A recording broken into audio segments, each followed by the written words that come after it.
मन्नू लाल का मुर्गा के 18वें एपिसोड में आपका स्वागत है। मन्नू लाल कुछ सोचते बैठे थे।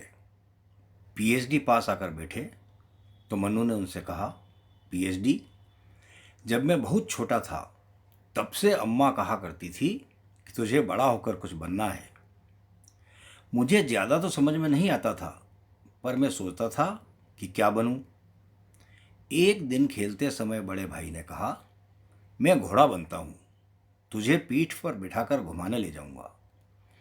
मुझे लगा मैं भी घोड़ा बन सकता हूँ। कुछ बड़ा हुआ और स्कूल जाने लगा तो एक दिन कुछ शरारत करने पर टीचर ने कहा, मुर्गा बन जाओ। मैंने सोचा चलो आज तलाश पूरी हुई, मैं आखिर कुछ तो बन ही गया। घर आकर ऐलान किया, अम्मा, आप हमेशा कहती थी कि तुम्हें कुछ बनना है, लो मैं आज कुछ बन गया। अम्मा ने पूछा, क्या बना? मैंने कहा, मुर्गा। पिताजी ने भी यह सुना। वे पास आए और कान मरोड़ते हुए बोले, तुम्हें स्कूल इसलिए भेज रहे हैं कि इंसान बन सको। खैर, हम मुर्गा तो नहीं बन पाए, पर पीएचडी, आप तो एक मुर्गा हैं और इंसान की भाषा भी बोलते हैं। आपके साथ स्कूल में क्या हुआ?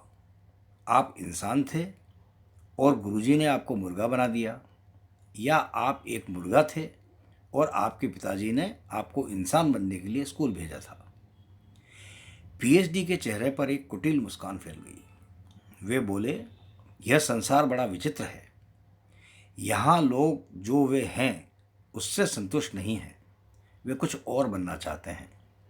लेकिन अगर वो बन जाएं जो वे बनना चाहते हैं तो वो तुरंत ही उससे भी असंतुष्ट हो जाएंगे और फिर वे कुछ और बनना चाहेंगे। मन्नू बोले, फिर बताओ, कोई भी संतुष्ट कब होगा? पीएचडी ने जवाब दिया, तभी जब वो स्वयं संतुष्ट होना चाहेगा। मन्नू ने असमंजस से उन्हें देखा। उनका असमंजस देखकर छोटू पीएचडी ने कहा, चलिए आपको एक संतुष्ट इंसान से मिलवाते हैं। मनीष जी स्कूल में अध्यापक हैं, व्यवहार में मस्त मौला, ज्ञान में अद्वितीय। सम्मान से सभी उन्हें गुरुजी ही कहकर पुकारते हैं।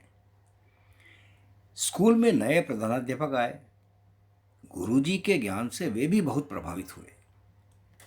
वे एक छुट्टी के दिन गुरुजी के घर गए। गुरुजी अपने छोटे से कृष्ण मंदिर में बैठकर बांसुरी वादन कर रहे थे। नमस्कार हुई और दोनों बात करने लगे। प्रधानाध्यापक बोले, गुरुजी, आप इस छोटे से स्कूल में क्या कर रहे हैं? आपको तो किसी बड़े कॉलेज में या किसी बड़ी नौकरी में होना चाहिए था। आप अभी भी प्रयत्न करें तो ऐसा हो सकता है। गुरुजी ने पूछा, उससे क्या होगा? प्रधानाध्यापक ने कहा, आपको अच्छी तनख्वाह मिलेगी। गुरुजी ने फिर पूछा, उससे क्या होगा? उस पैसे से आप बड़ा बंगला, महंगी गाड़ी, आराम के साधन खरीद सकेंगे। गुरुजी ने पूछा, इस सब से क्या होगा? प्रधानाध्यापक झुंझलाकर बोले, अरे, आप इसके बाद आराम से बैठकर चैन की बांसुरी बजा सकोगे। गुरुजी ने पूछा, तो मैं अभी क्या कर रहा था? मन्नू भैया इसका क्या कहते हैं? बोले, राधे राधे। अगले एपिसोड में सुनेंगे एक शहर के बनने और बिगड़ने की कहानी।